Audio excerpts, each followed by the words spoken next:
दोस्तों, आप सभी को हिंदी दिवस की हार्दिक शुभकामनाएं। आइए हिंदी दिवस के दिन हम यह चिंतन करें कि भारत में हिंदी की स्थिति क्या है, इसमें और क्या क्या प्रयास किए जाने चाहिए ताकि हिंदी का उत्थान हो सके। आप सभी जानते हैं कि 14 दिसंबर सन 1949 को आधिकारिक तौर पर हिंदी को राजभाषा का दर्जा प्राप्त हुआ। तब से हिंदी के प्रयास के लिए लगातार प्रयत्न किए गए, किंतु फिर भी हिंदी को वह स्थान प्राप्त नहीं हुआ जिसकी वह हकदार है। हालांकि 2011 की जनगणना के अकॉर्डिंग 52 करोड़ से अधिक लोग भारत में हिंदी बोल रहे हैं, और साथ में यदि हिंदी से संबंधित कुछ बोलियों की बात करें, जिसमें अवधी, ब्रजभाषा, भोजपुरी, छत्तीसगढ़ी, गढ़वाली, मागधी, मारवाड़ी, इन सबको मिला दें तो इसकी संख्या और अधिक बढ़ जाएगी। हालांकि हम जानते हैं कि इसकी शुरुआत जो है संसद के द्वारा 12 सितंबर से 14 सितंबर 1949 को 3 दिन राजभाषा को लेके बहस चली, और इसमें प्रमुखतः इन मुद्दों पे चर्चा हुई कि कोई भी विदेशी भाषा से कोई राष्ट्र जो है महान नहीं हो सकता, और विदेशी भाषा आम लोगों की भाषा हो नहीं सकती, बल्कि जो बहुसंख्य वर्ग की भाषा है, बहुसंख्य वर्ग की मातृभाषा है, वही जो है राजभाषा का स्थान ले सकती है। और निर्विवाद रूप से यह स्थान हिंदी को ही मिलना चाहिए था। तत्कालीन समय में के.एम. मुंशी और गोपाल स्वामी अयंगर के प्रयासों से फिर हिंदी को राजभाषा का दर्जा प्राप्त हुआ, और संविधान के भाग 17 में अनुच्छेद 343(1) में स्पष्ट रूप से लिखा गया कि संघ की राजभाषा हिंदी होगी और लिपि देवनागरी होगी। हिंदी के विकास के लिए सतत प्रयास जारी रहे। राजभाषा आयोग का गठन किया गया। आज हम देख रहे हैं कि हिंदी का प्रयोग दिनों दिन बढ़ता जा रहा है।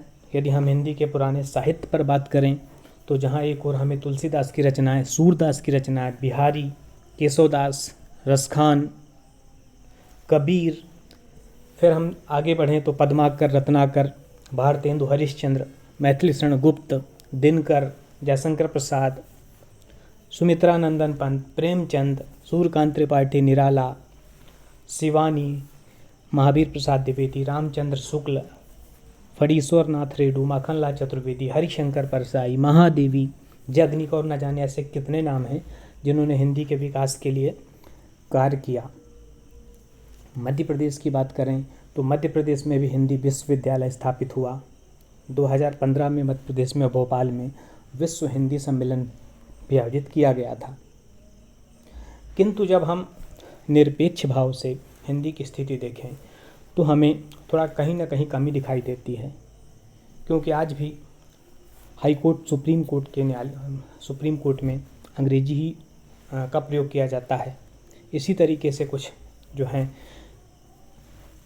परीक्षाएं हैं, चाहे वो IFS हो, इंडियन फॉरेस्ट सर्विस हो, या इंडियन इंजीनियरिंग सर्विस हो, इन परीक्षाओं में जो परीक्षा का माध्यम है वो सिर्फ अंग्रेजी है। हालांकि सिविल सर्विसेज में हिंदी के साथ साथ अन्य क्षेत्रीय भाषाओं को भी परीक्षा का माध्यम रखा गया है, किंतु IFS, IES इन परीक्षाओं में अभी भी हिंदी को शामिल नहीं किया गया है।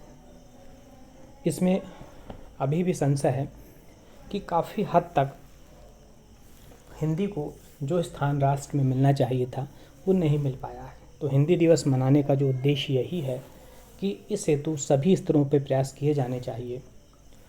जब हम नौकरियों की बात करते हैं तब भी अंग्रेजी का बोलबाला होता है। आवश्यकता इस बात को है कि प्रत्येक क्षेत्र में, चाहे वो साहित्य हो, चाहे वो नौकरी से रिलेटेड हो, जॉब की बात हो, हिंदी को प्रेफरेंस मिलना चाहिए। आज हम देख रहे हैं इंटरनेट पे भी हिंदी के अधिकाधिक रूप से प्रयोग बढ़ा है, लेकिन अब जब तक हम सभी प्रकार के न्यायालयों में, संसद में और सभी परीक्षाओं में हिंदी को सामान्य रूप से प्रोत्साहन नहीं देंगे, उसको सामान्य महत्व नहीं देंगे, तब तक हिंदी दिवस मनाने का कोई औचित्य नहीं रह जाएगा। क्योंकि कोई भी राष्ट्र जो है वो अपनी राष्ट्रभाषा से ही सशक्त होता है।